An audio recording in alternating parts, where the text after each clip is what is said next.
ये चुनाव इंडिया गठबंधन और कांग्रेस पार्टी सिर्फ एक राजनीतिक दल के खिलाफ नहीं लड़ी थी। ये चुनाव हम बीजेपी, एक राजनीतिक दल, हिंदुस्तान के इंस्टीट्यूशंस, हिंदुस्तान का जो पूरा गवर्नेंस का स्ट्रक्चर है, इंटेलिजेंस एजेंसीज, सीबीआई, ईडी, ये सब, आधी जुडिशरी, इन सब के खिलाफ हम लड़े थे, क्योंकि इन सब संस्थाओं को, इन सब इंस्टीट्यूशंस को नरेंद्र मोदी जी ने और अमित शाह जी ने कैप्चर करा, धमकाया, डराया। प्रेस की तो मैं बात करता रहता हूं, आपको मतलब काफी बार कहा है कि आपका भी रोल रहना चाहिए, और उस रोल को काफी लोगों ने किया, काफी लोगों ने खुल के किया, काफी लोगों ने छुप के किया,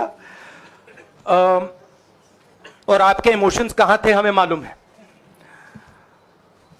लड़ाई संविधान को बचाने की थी, कॉन्स्टिट्यूशन को बचाने की थी। और मैं आपको सच बताऊं तो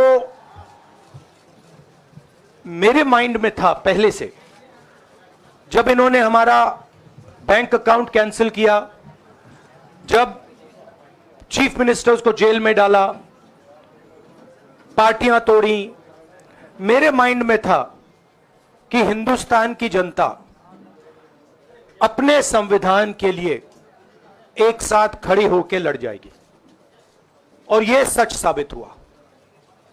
मुझ में भरोसा था, और मैं हिंदुस्तान की जनता से, इंडिया गठबंधन के पार्टनर्स से, कांग्रेस पार्टी के हमारे सब नेताओं और बब्बर शेर कार्यकर्ताओं से दिल से धन्यवाद करना चाहता हूं।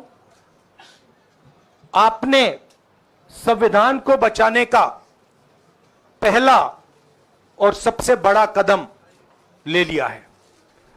कांग्रेस पार्टी ने इस चुनाव में, कांग्रेस पार्टी के सब नेताओं ने 2-3 चीजें की।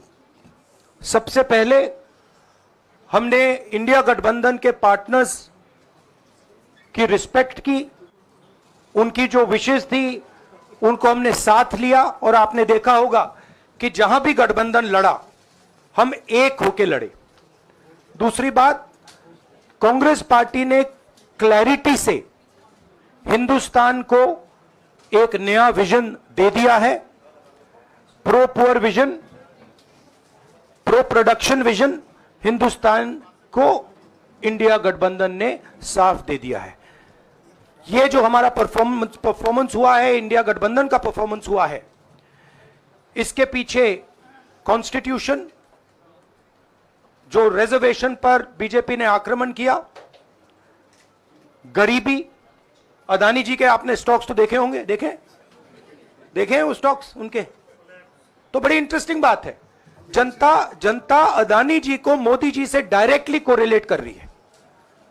मोदी जी की हार होती है, स्टॉक मार्केट कहता है भैया मोदी जी गए तो अदानी जी गए, मतलब डायरेक्ट रिलेशनशिप है, करप्शन की रिलेशनशिप है। और देश ने नरेंद्र मोदी जी को साफ कह दिया है कि हम आपको नहीं चाहते हैं। And this is the main thing that this election has said.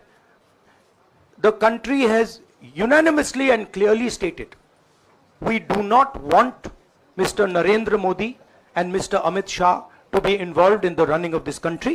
We do not like the way they have run this country. We do not appreciate the way they have attacked the constitution. We do not appreciate the way they have run this country for the last 10 years. So that is a huge message to Mr. Narendra Modi. I'd like to thank everybody who has participated in this election. I am extremely proud of the people of India. I am extremely proud of the people who have resisted this onslaught on the constitution. और अंत में मैं आपको कह दूं कि इसको बचाने का काम हिंदुस्तान के सबसे गरीब लोगों ने किया है।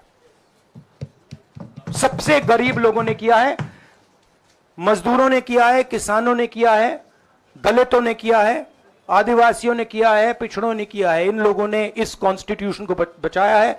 इस कॉन्स्टिट्यूशन, ये कॉन्स्टिट्यूशन देश की आवाज है। बहुत सारे लोग ने इसको नहीं बचाया, चुप रह गए थे, मगर हिंदुस्तान के सबसे गरीब लोग, सबसे कमजोर लोग खड़े हो गए और उन्होंने इस कॉन्स्टिट्यूशन को बचाया। मैं उनका धन्यवाद करना चाहता हूं, उनसे कहना चाहता हूं कि कांग्रेस पार्टी आपके साथ खड़ी है। जो हमने आपको वायदे किए थे, हम वो वायदे आपके लिए पूरे करेंगे। जाति जनगणना, महालक्ष्मी, ये हमारे वायदे हैं। धन्यवाद। शुक्रिया राहुल जी।